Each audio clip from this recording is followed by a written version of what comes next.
You need to take this on board. It's really difficult to make really genuine, authentic friends when you're living abroad. It's a question for me, but think about it for yourself. Am I living my dream life? I'm here in Thailand, got a beautiful wife, perfect little baby.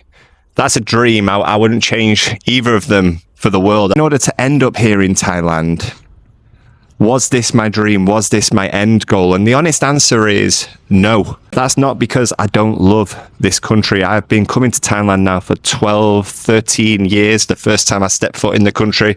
We've all got our day one in Thailand. We've all got that first trip, those memories, the impact it makes upon us, because usually that impact is strong enough to ensure that we come back for more, right? Visit a place once, never step foot in it again, then it doesn't make much of an impact. But here I am 13 years later, living here in Thailand. About 12 years ago, 13 years ago now, I get confused. I moved out to South Korea, kind of, not on a whim, but kind of thinking, you know what, let's go out there, have an experience, do something a bit different. And what's happened since then is my life has become kind of like a path, a motorway, a highway, expressway, whatever you want to call it, with so many side roads, slip roads. Decisions have taken me down certain side roads, certain slip roads, and I question whether I've made the right choices in certain aspects every single day. Whilst I'm very blessed and I'm very lucky to be here, whilst I love this beautiful place, I've said it before, I'll say it again. This is very superficial. This isn't me. I didn't build this building. I don't own this building. This is simply a service. I am paying to live in this building. It's not an achievement. Anybody could do it. About 2 years after moving abroad, 3 years after moving abroad, I kind of like got that mindset of, you know what? I don't want to go back. But that's not an easy choice to make, because you're leaving behind your friends and your family. And now, 12 years later, part of me feels lonelier than ever. Don't get me wrong, again, that is not a reflection on my perfect girls, but of course I miss my family, and of course I miss my friends. Those conversations, unforced, relaxed, hilarious, laugh out loud, free, say whatever you want conversations that you can only have with your best friends, the best friends that you've known since childhood, because you've got those shared experiences, because you've got that shared background, that mutual culture, that mutual upbringing. So you understand each other, you know the boundaries. And for me and my mates, there are no boundaries. And that's one of the things I love. These days, I get to have those conversations about once every 2 years. And that makes me sad, because I would love to meet up with my friends once a week, once every 2 weeks, just go, I don't drink beer, but go sit in a pub and just talk about whatever, talk about random stuff, talk about nothing. And I don't have that out here. And it's really difficult. I want you to take this on board. It's really difficult to make really genuine, authentic friends when you're living abroad. I got lucky in South Korea because basically, me and a friend of mine from America up in the exact same place in life at the exact same time. We both moved abroad. We both got stuck out in the sticks, and we made the most of it, and we've been friends ever since. And nowadays we don't speak all the time, but he's a good friend of mine. And then I had another friend from home, one of my home friends, who saw I was having a good time. So this is one of my actual lifelong friends. Came out to Korea, ended up loving it there. We had a couple of good years in Korea. He came out to Japan.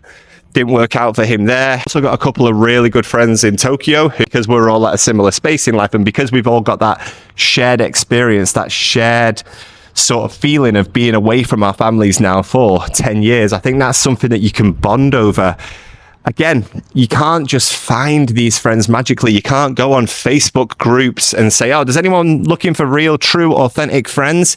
I'm from Manchester. I like football, but also I like Asian movies. And I've also got a bit of a dark sense of humor. Does anyone fit that criteria? Does anyone want to become my new best friend? It doesn't work like that. So whilst, yeah, there are great people out here, and there might be somebody whose interests and personality and humor exactly matches mine. There might be someone in this very building, but to find those people is very rare. To find those people and connect with those people is very rare. And that's one of the things that you're going to have to get used to if you come out here alone. That's why I think people who come out here as part of a couple, I mean, I moved here with my actual Thai wife, so obviously it's a little bit different than two English people moving out here or whatever. But I think if you come out here as a couple, you live in your own little bubble, right? Me and my Thai wife were living in Japan. And we were enjoying Japan and loving Tokyo, kind of like we lived in our own little bubble during that time. Because whilst we respected the culture, whilst we were integrating into the society, it was almost like we were like two tourists. We'd both lived there previously before we met. We both met in Tokyo. But it was kind of like we could be tourists together. We could explore together. And that's why you see so many guys come out here and they end up in what seems like serious relationships very fast, because they're simply looking for someone to share these experiences with.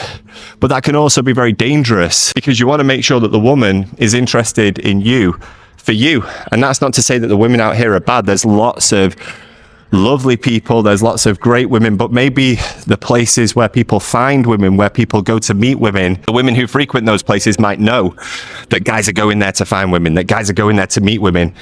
And you might end up finding a certain kind of woman who, yeah, I'm sure is lovely, beautiful, but maybe she's more interested in spending time with you for other reasons. She might not be interested in who you are, what your interests are. She might be more interested in what you can provide, because that type of thing does exist out here. It's just a fact. Get back to the original question. I'm living out here with my wife, with my baby. We live in a nice condominium, beautiful condominium. Look at this place. Not the nicest day, but beautiful place nonetheless. But the nearest city right there, 15 minutes up the road. Another small beach, Bang Sen, some of you might know it, down there, 15 minutes up the road. We are kind of like in the middle of two areas here, and you couldn't live here as a single man. There's nothing to do.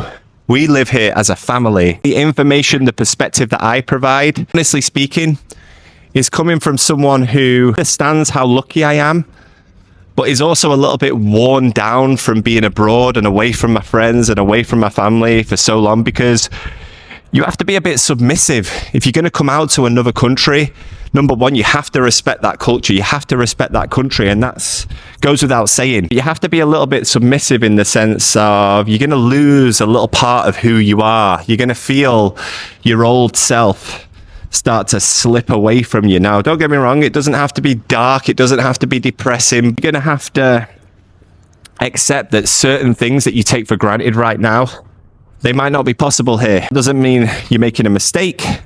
That doesn't mean that you shouldn't do it, that you shouldn't try. But it's definitely something that not enough people talk about. I would love to be able to call up my mates right now, or call up my mum, or call up my dad and say, what are you doing? And they'll be like, I'm busy. And I'll be like, all right, sorry to disturb you. And then I'll call them back about 3 hours later. Are you still busy? No, what's up? Do you want to just go to the park, walk around? Sounds like a weird thing to do, but that's what I did with one of my mates when I went back. We just went to the park, had a little chat, just walked around for half an hour, just talked about things. It was great. Love to go to my dad. What are you up to, mate? Do you want to just go to the pub and sit there, just talk, relax? Hey, mum, what are you up to? You like Strictly Come Dancing, right? You want me to come sit next to you while you watch it? Yeah, perfect. I'll put your granddaughter in front of you on the floor with the toys. So am I truly happy?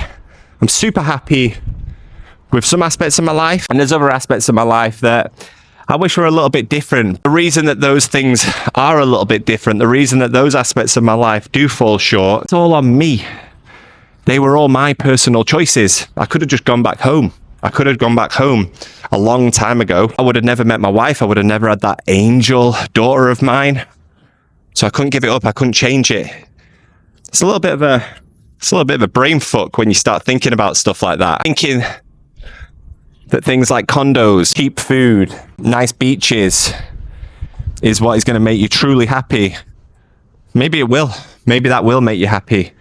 But I'd also say, think about the bigger picture. Good old Bobby sharing his 2 cents on the matter. Once again, if you've got anything to say, drop it in the comments down below. I'll see you in the next one. Bye-bye.